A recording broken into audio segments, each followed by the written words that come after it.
आप सभी को नमस्कार। आज हम एक बार फिर आपके लिए लेकर आए हैं कक्षा 12 के आपकी आरोप पुस्तक से गोस्वामी तुलसीदास जी के कुछ पद हैं। सबसे पहले जो पद दिए गए हैं ये कवितावली उत्तरकांड से दिए गए हैं। इसके बाद में जो आगे के पद है लक्ष्मण मूर्छा और रामविलाप, इनका मैं एक साथ अध्ययन करने जा रहे हैं। जितने भी पद है आपको प्रत्येक पद की हम संपूर्ण जो व्याख्या है वो सरल भाषा में करके दिखाने जा रहे हैं। आप सभी विद्यार्थियों से मैं कहना चाहूँगा कि जो मेरे द्वारा जो सरल भाषा में जो पद का अनुवाद किया जा रहा है आप अच्छी तरीके से इसको समझें, और आशा करता हूँ आप सभी के अच्छे से समझ में भी आएगा।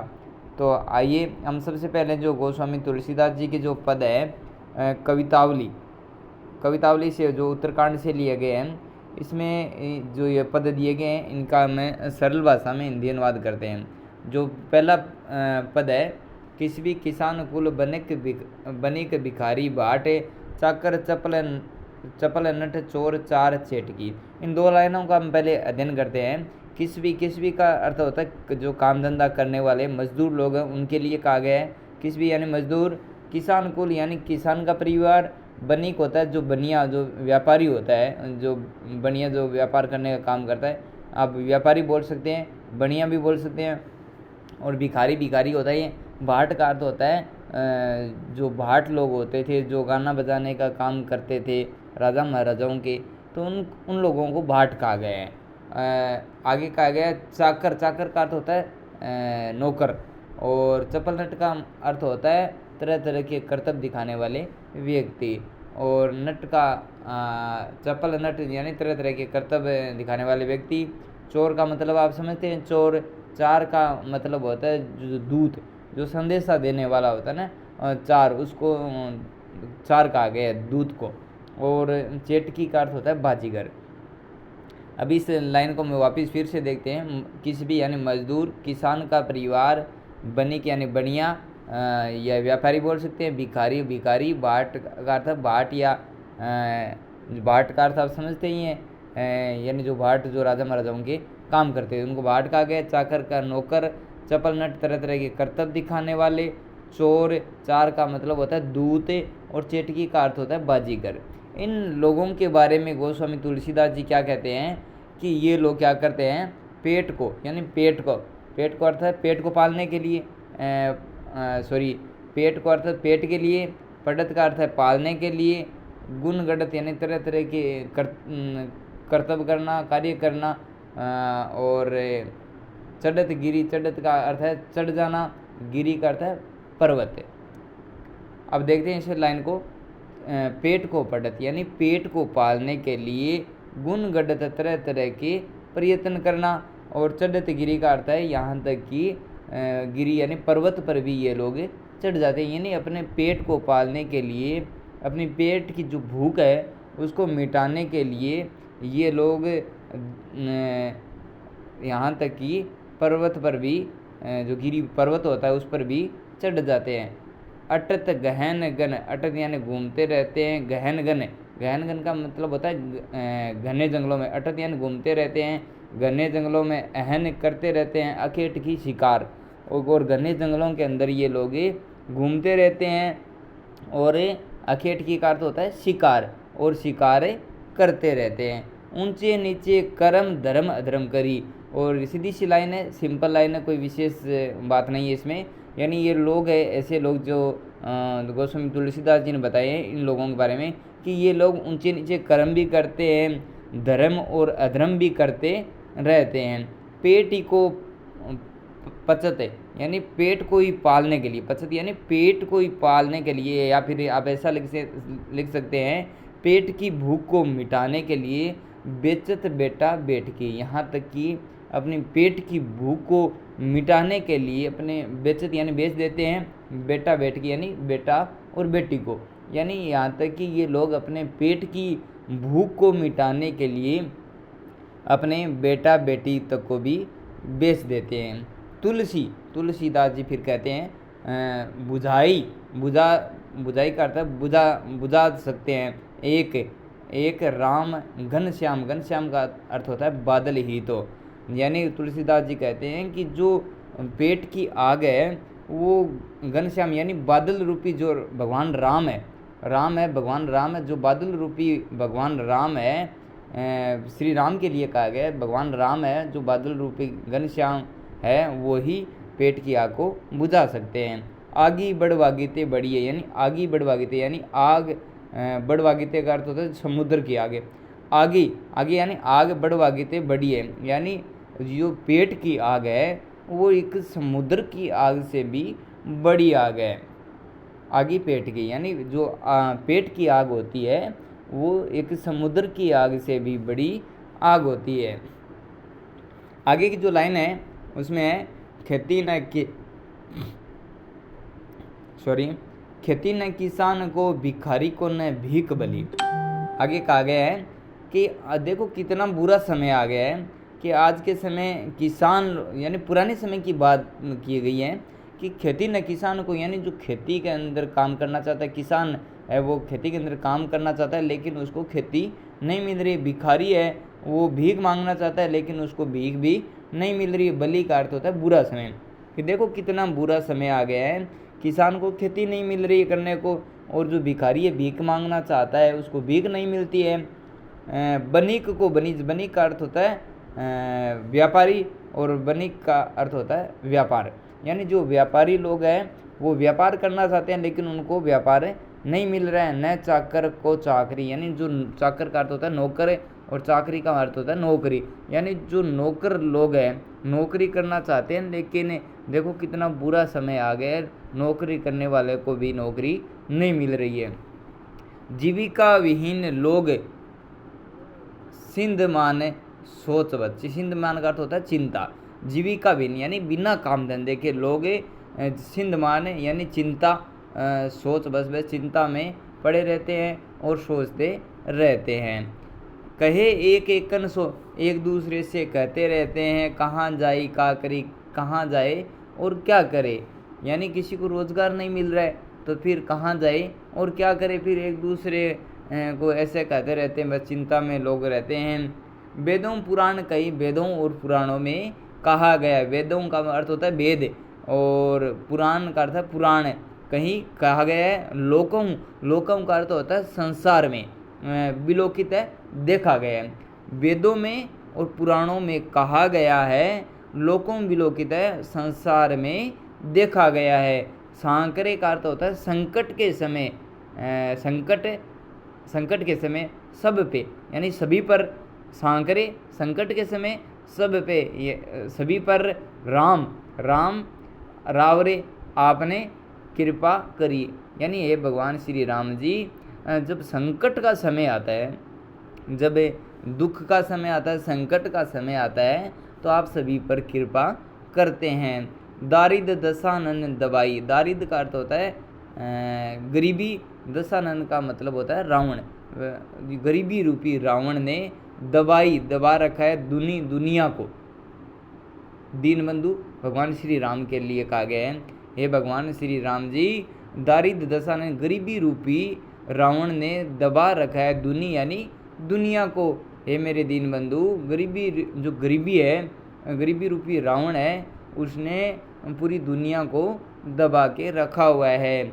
दुरित दहन है, इस प्रकार की, दहन का अर्थ होता है आग, दुरित यानी गरीबी की आग, गरीबी की आग को देख कर तुलसीदास जी हाहाकार करी, यानी जो गरीब लोगों की गरीबी की हालत देख करके तुलसीदास जी वो हाहाकार करते हैं और भगवान से प्रार्थना करते हैं, भगवान ऐसे लोगों की गरीबी को दूर करो।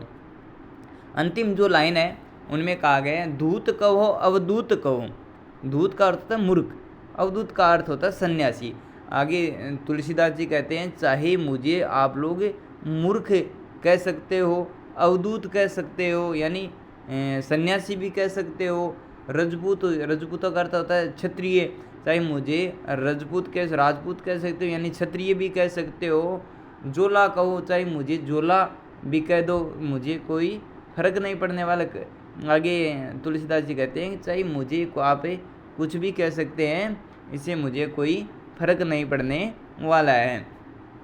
काहू को, यानी किसी की बेटी सो, बेटा ना ब्याह, ब्याह का मतलब है शादी करना, मुझे किसी की बेटी से बेटे की शादी नहीं करनी है। कहूँ की जाति बिगाड़ न सऊ, और मुझे किसी की जाति भी नहीं बिगाड़ना है। तुलसी सरनाम गुलाम है राम को, तुलसीदास जी कहते हैं मैं तो सिर्फ भगवान राम के नाम का गुलाम हूँ। जाको रुचि सो कहे कहू ओ, चाहे जिनकी रुचि है वैसा मुझे कहते रहो, मुझे कोई फर्क पड़ने वाला नहीं है। मांगे के खाबो, यानी मांग कर खाता हूँ, खेबो करता है खाता हूँ, मांगे के खेबो मांग कर खाता हूँ। मस्जिद को सोईबो, मस्जिद का अर्थ है मस्ती में, यानी मांग कर खाता हूँ और मस्ती में सोता हूँ। लेबो को एक न देबो को दो, न किसी से मुझे लेना एक, न किसी को मुझे देना दो। ये पद थे कवितावली के जो उत्तरकांड से लिए गए हैं, गोस्वामी तुलसी द्वारा रचित है। प्रत्येक शब्द का मैंने सही तरीके से विश्लेषण करके आपको सुंदर सी व्याख्या करके बताइए।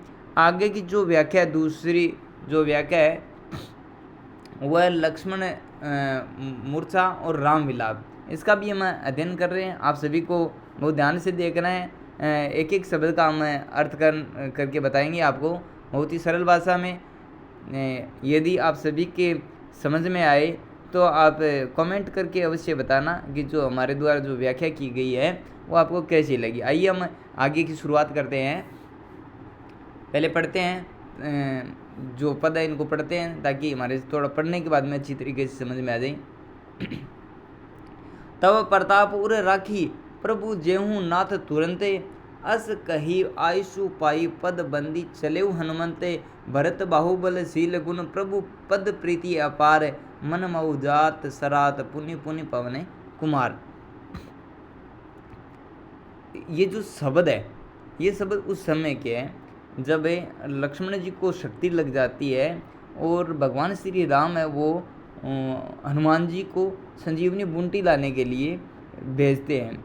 तब क्या होता है, बीच रास्ते में भरत जी है वो अयोध्या में रखवाली कर रहे थे, बाहर अपनी जो कुटिया बना करके अयोध्या की रखवाली कर रहे थे। लेकिन जैसे ही संजीवनी बूंटी लेकर के और हनुमान जी ऊपर से जाते हैं तो भरत जी सोचते हैं कोई राक्षस होगा, तो वो तीर चलाते हैं और तीर चलाने के बाद में फिर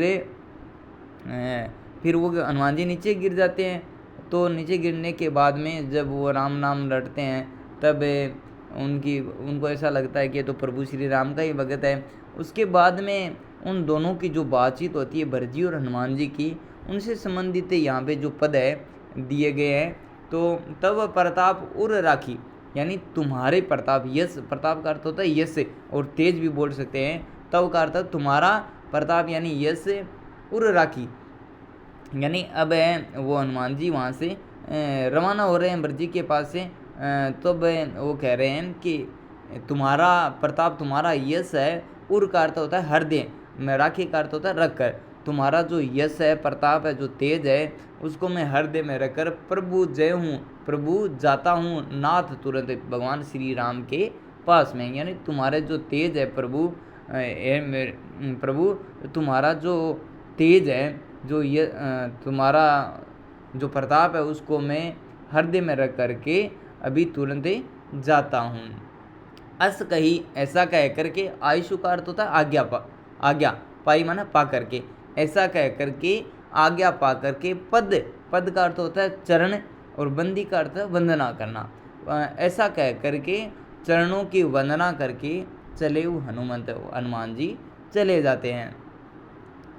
भरत बाहुबल अब जो हनुमान जी है वो वहाँ से रवाना हो जाते हैं, चले जाते हैं। उसके बाद में वो जब रवाना होते हैं तो उसके हनुमान जी के बहुत सारे मन में विचार आते हैं भगवान श्री राम के प्रति। वो सोचते हैं कि भरत जी तो श्री राम जी के प्रति बहुत बड़ा प्रेम रखते हैं, तो उन्हीं के बारे में वो बता रहे हैं कि भरत बाहुबलशील, यानी भरत जी है वो बाहुबली है, शील यानी संतोषी है, गुण प्रभु पद प्रीति अपार है, यानी प्रभु श्री राम के प्रति उनके बहुत सारे अच्छे गुण हैं। और प्रभु यानी श्री राम जी के लिए कहा गया। पद का अर्थ होता है आप जानते ही हैं, पद का चरण, और प्रीति माना प्रेम, और अपार माना अपार, यानी भगवान श्री राम जी के चरणों के प्रति उनका जो प्रेम है वो बहुत ही शानदार है, अपार है, यानी अपार, बहुत ही जिसके कोई पार नहीं हो, इतना भगवान श्री राम के प्रति उनका प्रेम है।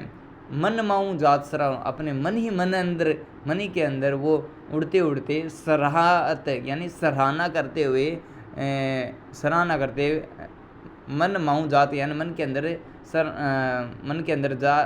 मन के अंदर सराहना करते हुए जा रहे हैं, पुनि पुनि बार बार। पवन कुमार हनुमान जी है वो रास्ते के अंदर चलते चलते भरत जी की बड़ाई करते हुए जा रहे हैं। आगे की जो पद है वहाँ राम लक्ष्मण निहारे बोले वचन मनुज अनुसारी।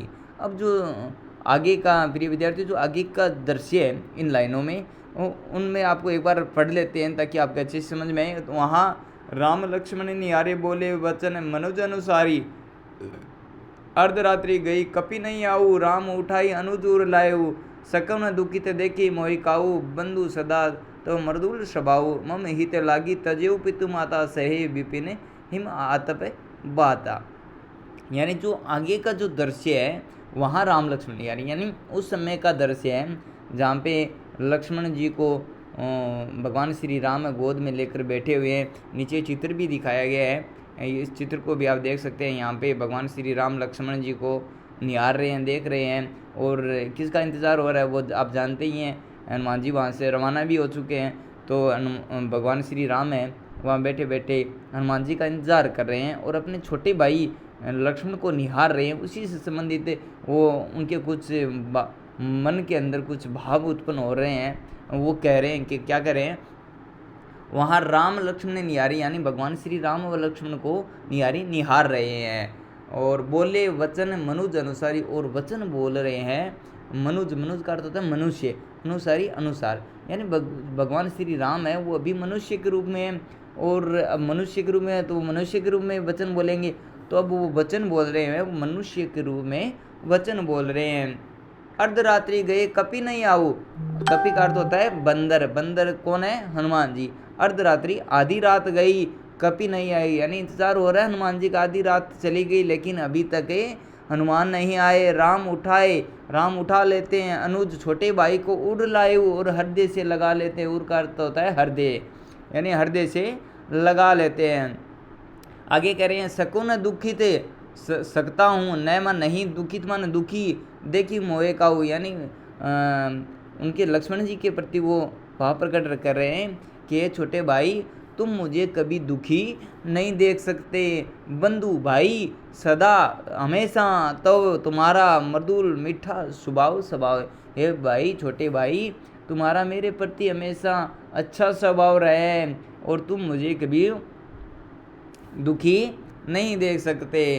मम हित लागी, मेरे हित के लिए लगे हुए हो। तजेऊ का अर्थ होता है छोड़ देना। पितु माता और पिता को तूने मेरे हित के लिए हमेशा तुम मेरे हित के लिए लगे हुए हो, और मेरे हित के लिए तूने अपने माता पिता को भी छोड़ दिया।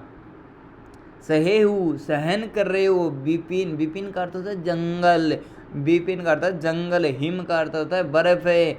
आतप का अर्थ होता है ताप या गर्मी बोल सकते हैं। बाता का अर्थ होता है वायु, यानी मेरे हित के लिए तुम्हें जंगल में सर्दी गर्मी और वायु को सहन कर रहे हो।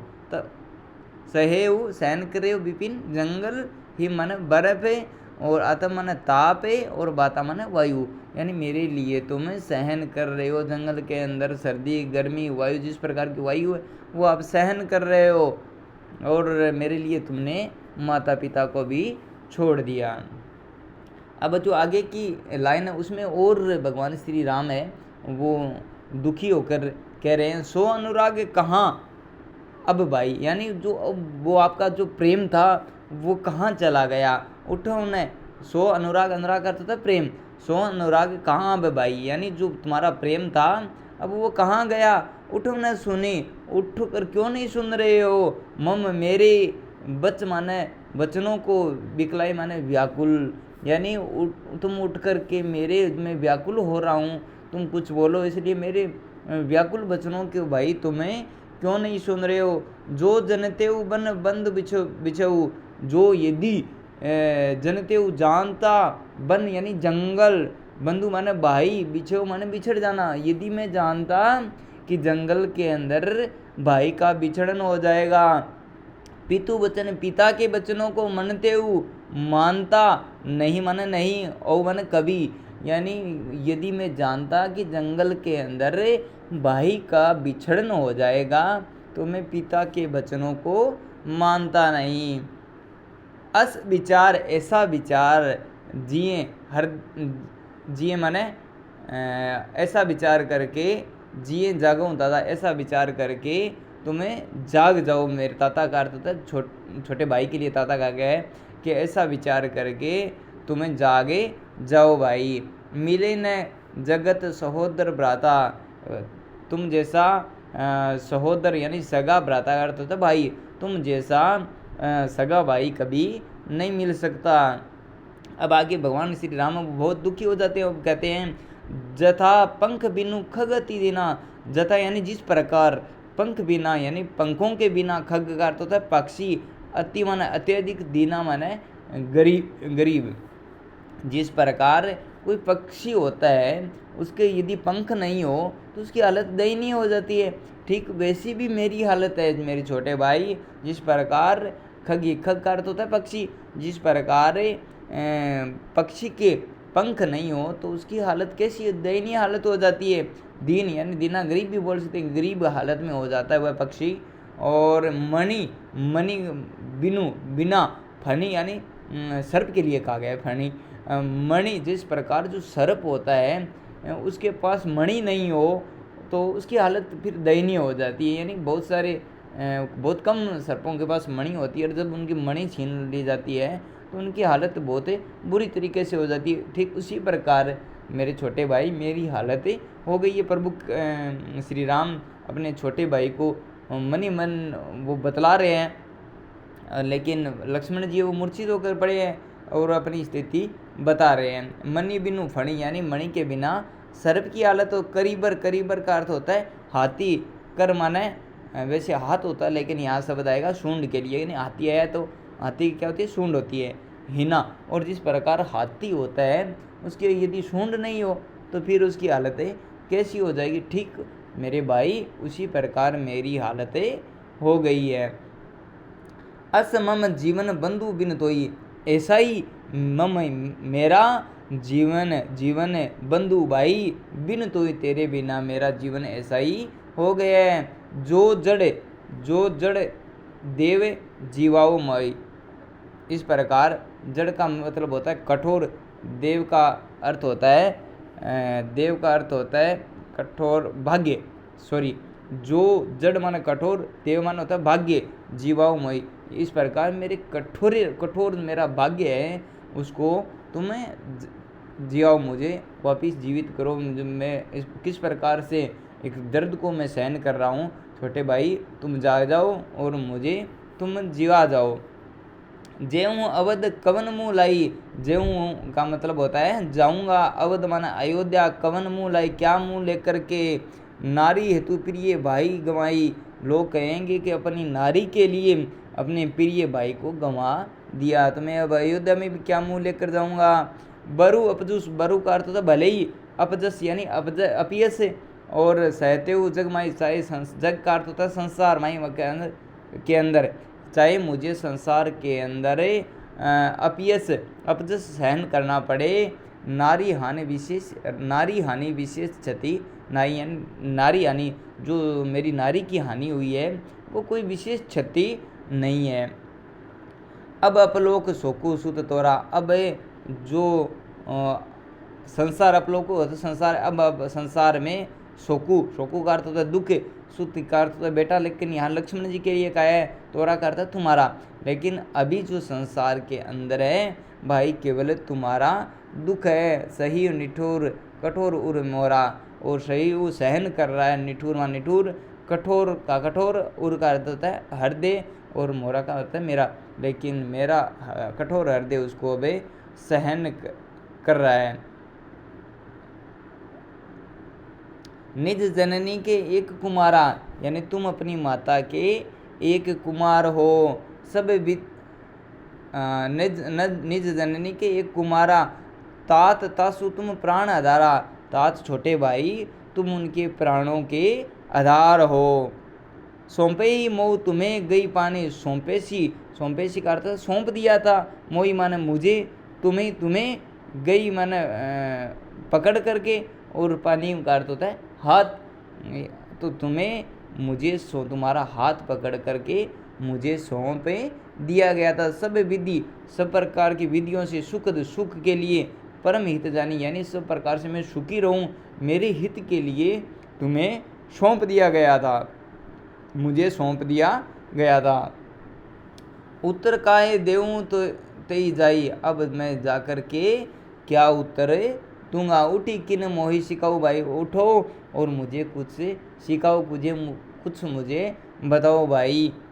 बहु विधि सोचत सोच विमोचन है। अब बहुत प्रकार की विधियों से सोच करके भगवान है वो सोच रहे हैं। सैव्रत सलील राजीव दल लोचन है। राजीव दल लोचन, सैव्रत का अर्थ होता है आंखों के अंदर जो पानी आना है। सलील राजीव दल लोचन का अर्थ होता है कमल रूपी जो नेत्र है भगवान श्री राम के।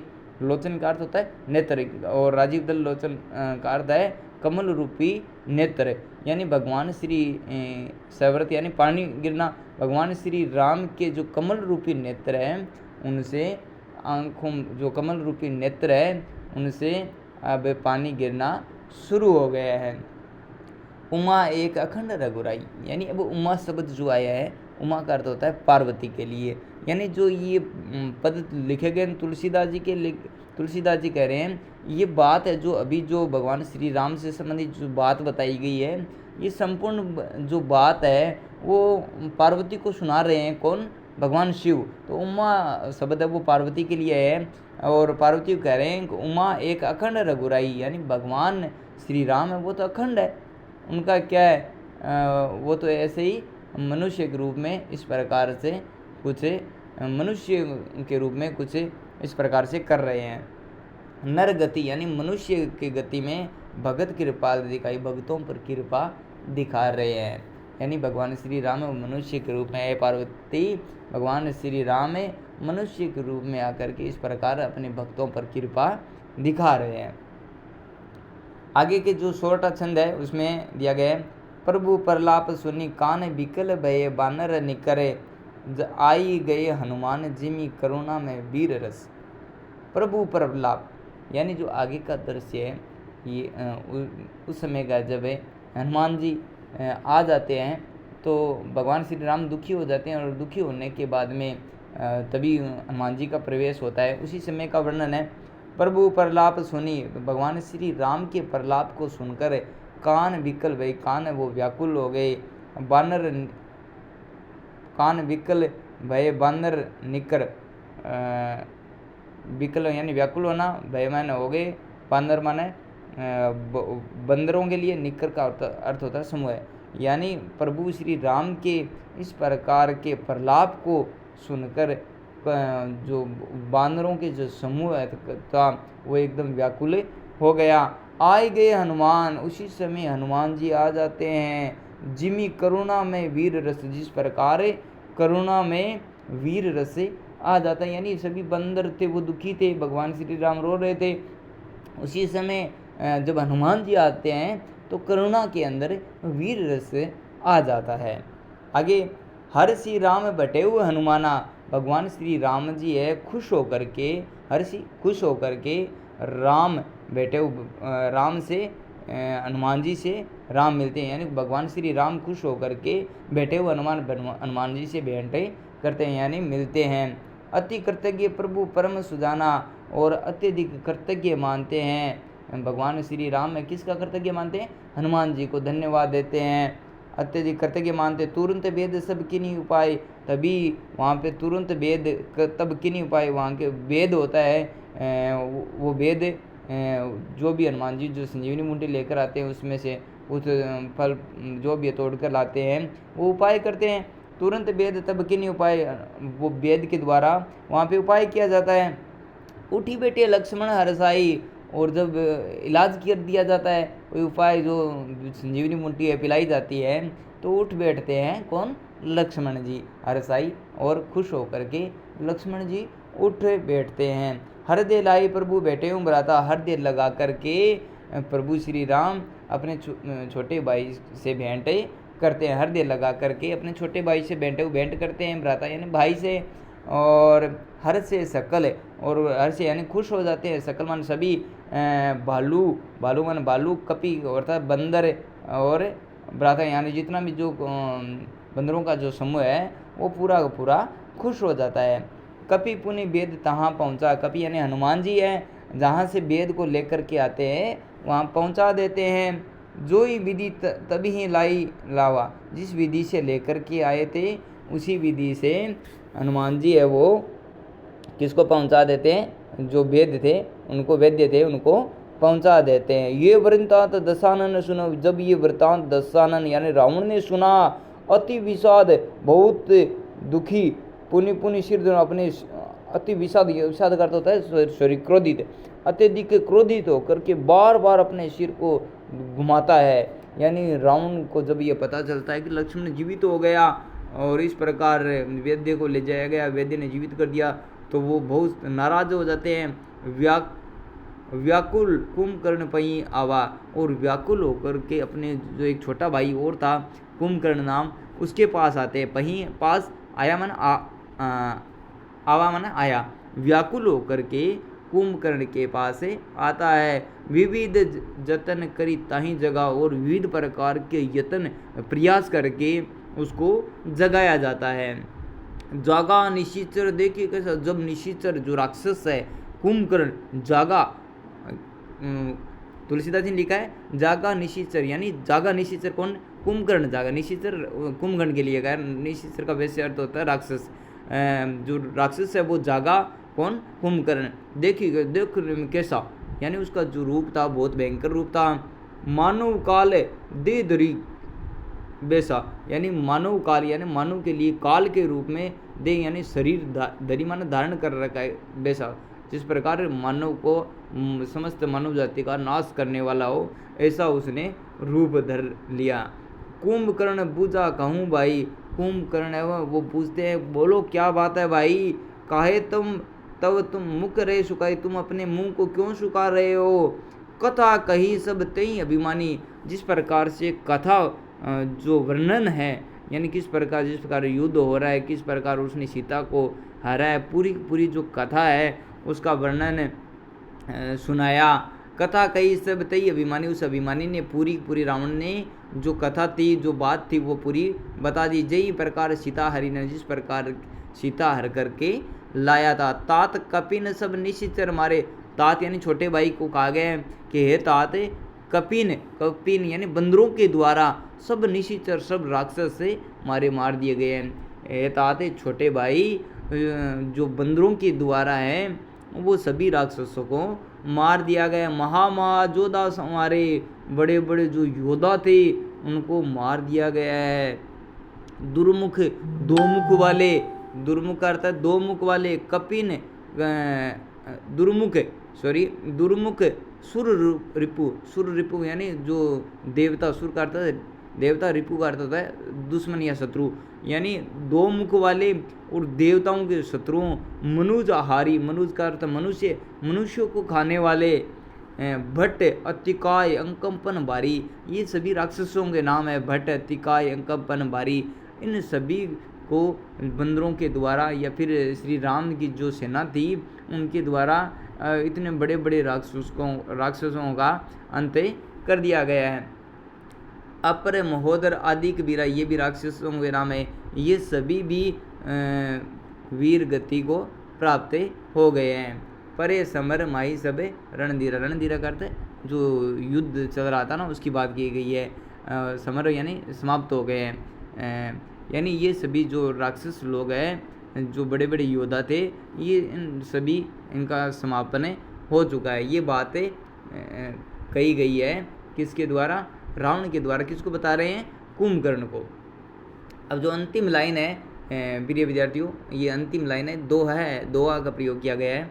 दोहा में क्या कहा गया है, सुनी 10 कंदर बचन तब कुंभकर्ण विखलान, जगदम्बा हरि आनी अवसट चाहत कल्याण। सुनी 10 कंदर बचन, यानी 10 कंदर रावण जब सुना गया रावण के वचनों को, तब कुंभकर्ण बिखला जाता है। जब रावण के इस प्रकार के वचनों को सुना, उनकी बात को ध्यान से सुना, तब कुंभकर्ण बिखला जाता है।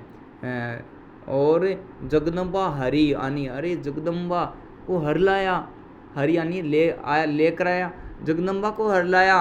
अब यानी अब सट काटता था मूर्ख रावण को मूर्ख आ गए, मूर्ख चाहत कल्याण। अरे मूर्ख, तुमने तो साक्षात जगदम्बा का हरण कर लिया और अब तुम कल्याण चाहता है, अब तुझे कल्याण नहीं मिलने वाला है। अब ये जो बात हुई है वो किसके साथ हुई है? कुंभकर्ण और रावण के साथ। प्रिय विद्यार्थियों, आज आपको ये मेरे द्वारा सरल भाषा में संपूर्ण इसकी व्याख्या की गई है पदों की। आपको ये व्याख्या कैसी लगी? आप कमेंट अवश्य कर देना, कमेंट करके अवश्य बताना आपको ये व्याख्या कैसी लगी। और मुझे आशा है कि आपको ये व्याख्या अच्छी लगी होगी और आपके समझ में भी पूरी आई होगी और आपके एग्ज़ाम में आपके बहुत काम आएगी। आप सभी को नमस्कार।